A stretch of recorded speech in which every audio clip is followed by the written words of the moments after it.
கர்த்தருடைய பரிசுத்தமுள்ள நாமத்திற்கு ஸ்தோத்திரம். இன்றைய நாளின் கர்த்தருடைய வார்த்தையாக சங்கீதங்களின் புஸ்தகம் 119வது அதிகாரம் 1வது வசனம்.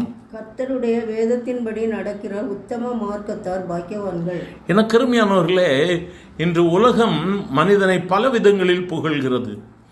நிறைய பேர் மற்றவர்களுடைய புகழ்ச்சியை விரும்புகிறார்கள்.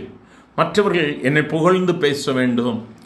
நிறைய பேர் தான தர்மங்களை செய்கிறாங்க, அதற்குண்டான புகழ்ச்சியை தேடுகிறார்கள். மற்றவர்கள் என்னை பாக்கியவான் என்று சொல்ல வேண்டும் என்று சொல்லி விரும்புகிறார்கள். ஆனால் வேதம் நமக்கு போதிக்கிறது, கர்த்தர் நம்மை பாக்கியவான் என்று சொல்லி அழைக்க வேண்டும். நாம் ஆராதித்து கொண்டிருக்கிற நம்முடைய ஆண்டவர் இயேசு கிறிஸ்து நம்மை பார்த்து நீ பாக்கியவான் என்று சொல்ல வேண்டுமானால் நம் கர்த்தருடைய வேதத்தின்படி நடக்க வேண்டும். கர்த்தருடைய வேதத்தில் சொல்லப்பட்டிருக்கிற நியமங்களுக்கு, கட்டளைகளுக்கு நாம் கீழ்ப்படிந்து நடக்கும் பொழுது வேதம் சொல்லுகிறது, உத்தம மார்க்கத்தாராக நாம் இருக்கிறோம், நாம் பாக்கியவான்கள். எவ்வளோ அருமையான ஒரு வார்த்தை! இந்த நாளில் நாமே ஆராய்ந்து பார்க்கலாமா? கர்த்தருடைய வேதத்தின்படி நான் நடக்கிறேனா? மனிதனுடைய போதனைகள் அல்ல அருமையானவர்களே, மனிதன் போதிக்கிற வார்த்தைகள் அல்ல. மனிதர்கள் அவர்களுக்கு விரும்புகிறதை அவர்கள் சொல்லிக்கொண்டே இருப்பாங்க.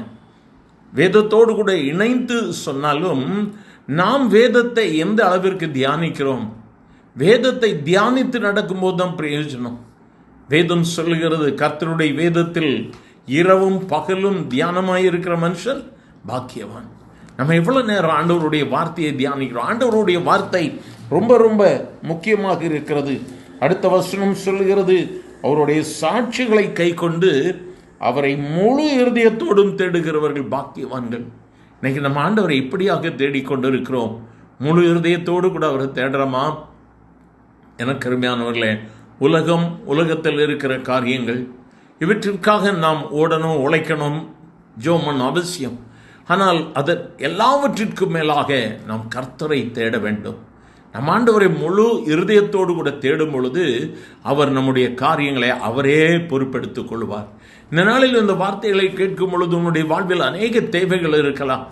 ஆனால் வேதம் சொல்லுகிறது, முதலாவது தேவனுடைய ராஜ்யத்தையும் அவருடைய நீதியும் தேடுங்கள், அப்பொழுது இவைகள் எல்லாம் உங்களுக்கு கொடுக்கப்படும். இன்னைக்கு தேவைகளோடு கூட ஜெபம் பண்ணுறீங்களா? முதலாவது ஆண்டவரை பிடிச்சிடுங்க. ஏசப்பா, நீங்கள் எனக்கு உதவி செய்யுங்க ஆண்டவரே. நான் என்னுடைய தேவைகள் அதிகம் இருக்குது, ஆனால் கூடுதலான நேரத்தை ஜெபத்தில் முழங்காலில் நின்று ஆண்டவர்கிட்ட கேட்டு பாருங்க, கர்த்தர் எல்லா தேவைகளையும் சந்திப்பார். இந்த நாளிலும் அந்த ஜெப ஆவிக்காக அவரை நோக்கி பார்க்கலாமா? எங்கள் அன்பின் ஆண்டவரை, ஆசீர்வதிக்கப்பட்ட இந்த நல்ல காலை வேளைக்காக நன்றியப்பா.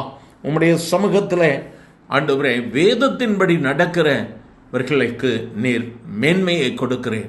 இந்த வேதத்தின் மகத்துவங்களை கேட்கிற எங்கள் ஒவ்வொருவருக்கும் சொல்லித்தாங்கப்பா. வேதத்தின்படி நாங்கள் நடக்கணும் ஆண்டவரே. வேதத்தில் சொல்லப்பட்டிருக்கிற வார்த்தைகளுக்கு நாங்கள் கீழ்ப்படியணும். கேட்கிற ஒவ்வொருவருக்கும் அந்த இருதயத்தை கொடும். இருதயத்தை கொடுத்து வேதத்தை போதிக்கிற கிருபையை கொடும்.